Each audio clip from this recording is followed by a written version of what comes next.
Les États-Unis, l'Australie et le Royaume-Uni ont lancé un programme commun de sous-marins à propulsion nucléaire. Les premiers devraient être opérationnels à partir de 2027. La bataille pour le contrôle de Bakhmout continue dans l'est de l'Ukraine. Les deux camps affirment causer de lourdes pertes dans les rangs ennemis.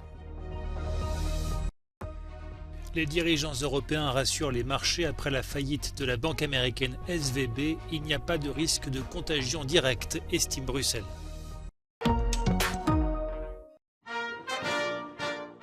Une coopération sans précédent annoncée sous le ciel bleu de Californie.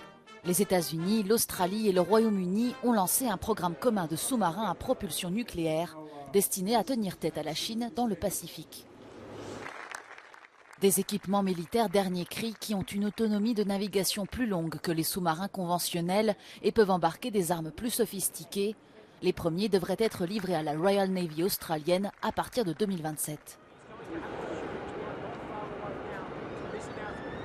These subs are powered, not nuclear armed subs. They're nuclear powered, not nuclear armed. Australia is a proud non-nuclear weapon state and is committed to stay that way.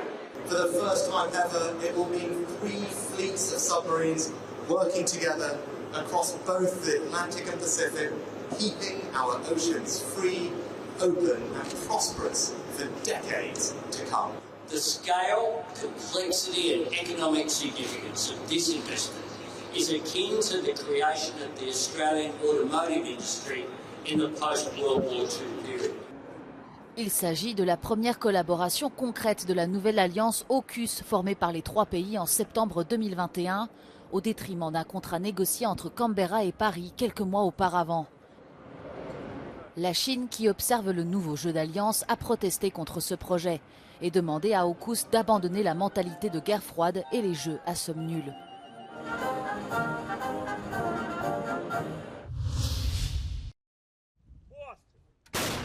C'est la plus longue bataille depuis le début de l'invasion de l'Ukraine. À Bakhmout, dans l'est du pays, Ukrainiens et Russes se livrent des combats féroces pour le centre-ville, dernière zone contrôlée par les forces de Kiev.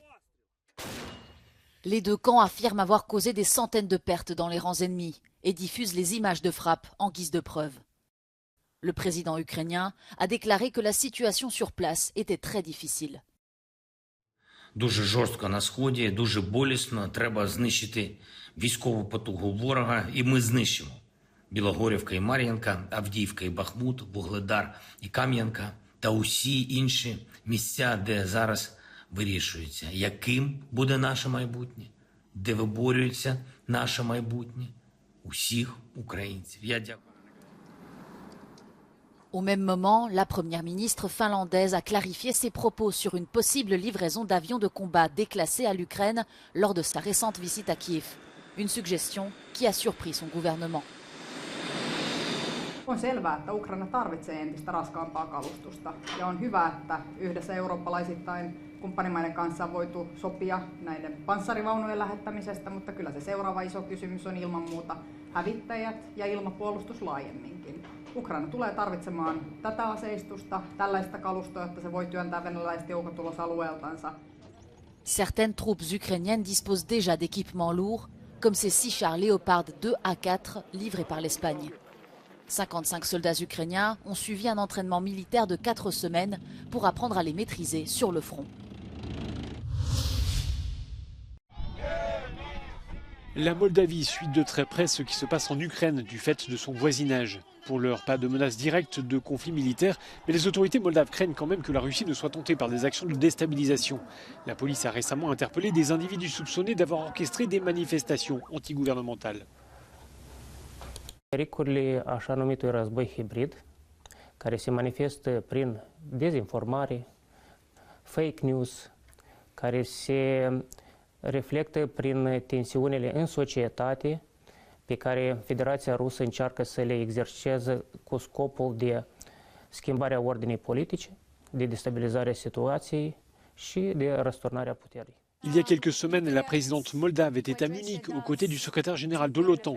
La Moldavie n'est pas membre de l'Alliance Atlantique, mais le sujet d'une demande d'adhésion n'est plus tabou. În primul rând și o întrebare politică, asupra căruia sunt foarte multe discuții, Pentru noi este principal să avem o cooperare cu NATO, ceea ce noi ne-am propus și împreună cu colegii am reușit în ultimul an să aprofundăm această cooperare. La Moldavie, anciennement dans la zone d'influence de la Russie, est désormais dirigée par des autorités résolument tournées vers l'intégration européenne. Elle doit cependant composer avec la Transnistrie, une région séparatiste pro-russe, où la Russie compte 1500 soldats et un important stock de munitions. En Alaska, le gouvernement américain vient d'autoriser le lancement d'un gigantesque projet d'exploration pétrolière. Joe Biden est ainsi revenu sur son engagement de campagne de ne pas lancer de nouveaux forages pétroliers et gaziers sur les terres fédérales. Baptisé Willow, il permettra la production de 576 millions de barils de pétrole sur environ 30 ans. La région concernée se situe dans le nord-ouest de l'Alaska, une zone sauvage et peu habitée. Selon les écologistes, Willow sera une catastrophe pour le climat ainsi que la faune et la flore locale.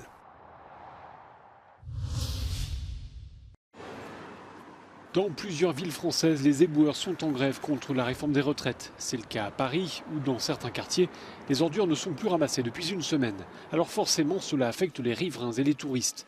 Certains comprennent bien le mouvement social en cours. L'odeur est très désagréable quand on passe devant et quand il faut enjamber. On est passé de rue où vraiment il fallait faire du slalom entre des poubelles, c'est pas trop chouette. So we're having a lot of strikes in England as well, and even though it does spoil a lot of the view and the smell, I do support the strikes. Retirement and pay is, important to a lot of people. Bien sûr, Paris sans poubelle, ce serait beaucoup plus joli, plus élégant, mais on comprend aussi la vie, l'économie, les conflits sociaux, des malentendus, etc. La réforme des retraites est en pleine discussion au Parlement. Les organisations syndicales restent mobilisées. Une 8e journée d'action est prévue mercredi dans toute la France.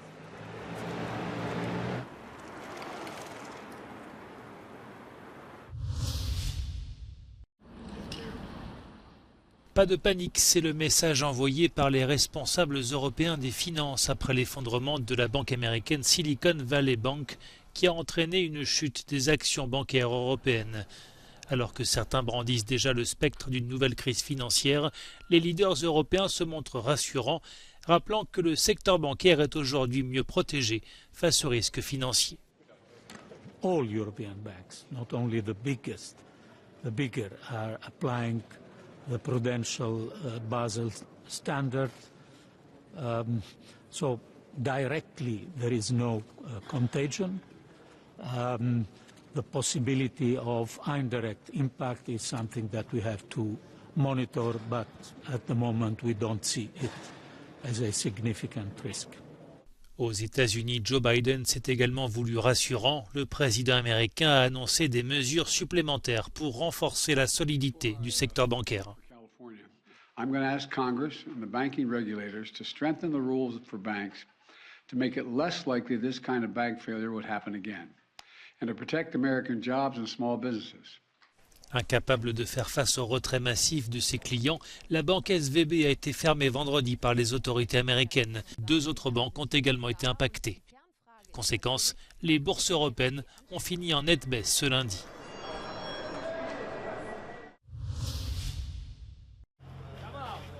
Un groupe de 700 migrants arrivés ces derniers jours à Lampedusa est transféré vers Porto Empedocle en Sicile. Depuis le début de l'année, plus de 17 500 migrants ont déjà débarqué sur les côtes italiennes, soit près de 3 fois plus qu'en 2022 et 2021. La gestion des flux migratoires par le gouvernement italien est critiquée par les ONG. Chiediamo che il governo si occupi di soccorso in mare. Sono venuti a Cudro per parlare di tutto meno che dell'unica cosa di cui si doveva parlare, e cioè spiegare, dirci come intendono assicurarsi che tutte le persone in pericolo in mare vengano soccorse come esige il diritto internazionale. Ces derniers jours, le hotspot de Lampedusa a accueilli plus de 2000 migrants, soit 5 fois plus que sa capacité. Samedi, les gardes-côtes italiens ont à nouveau secouru plus de 1300 migrants sur des embarcations surchargées. Et dimanche, un bateau a chaviré au large de la Libye. Plusieurs personnes sont portées disparues. Par ailleurs, en Calabre, un hommage a été rendu aux victimes du naufrage qui a fait 79 morts il y a 2 semaines.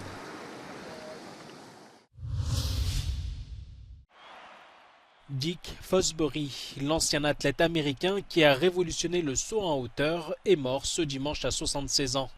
Le champion olympique de 1968 est entré dans l'histoire de l'athlétisme avec sa fameuse technique du saut en dorsale. Avant lui, tous les autres athlètes utilisaient les techniques du rouleau ventral ou du ciseau. Son saut à 2,24 m, record olympique de l'époque, remporte alors à Fosbury et la postérité d'une discipline dont il restera à jamais le grand révolutionnaire. Tenu en échec au match aller, Manchester City devra s'imposer ce soir face au RB Leipzig en 8e de finale retour de la Ligue des Champions. Depuis leur match nul en Allemagne il y a 3 semaines, les coéquipiers de Jack Grealish ont enchaîné les victoires en Première Ligue et restent sur une série de 23 matchs sans défaite à domicile en Europe. Pep Guardiola pourra compter sur l'ensemble de son groupe et malgré le statut de favori des Citizens, Kevin De Bruyne a tenu à mettre en garde ses coéquipiers. 3 times in the last two years already, and I think we already know what kind of team it is. It's a high energy, high quality, intensive team, and you know they have that Red Bull DNA where they play a lot of players in the middle. They're very aggressive. They know how to make it a tough game, and I think they have a lot of quality. Dans l'autre match, le FC Porto, battu 1-0 à Milan lors du match aller, accueillera l'Inter pour tenter de reprendre l'avantage et de décrocher son billet pour les quarts de finale. Le club portugais ne s'est incliné qu'à 3 reprises à domicile cette saison, tandis que les hommes de Simone Inzaghi restent sur 3 déplacements sans victoire.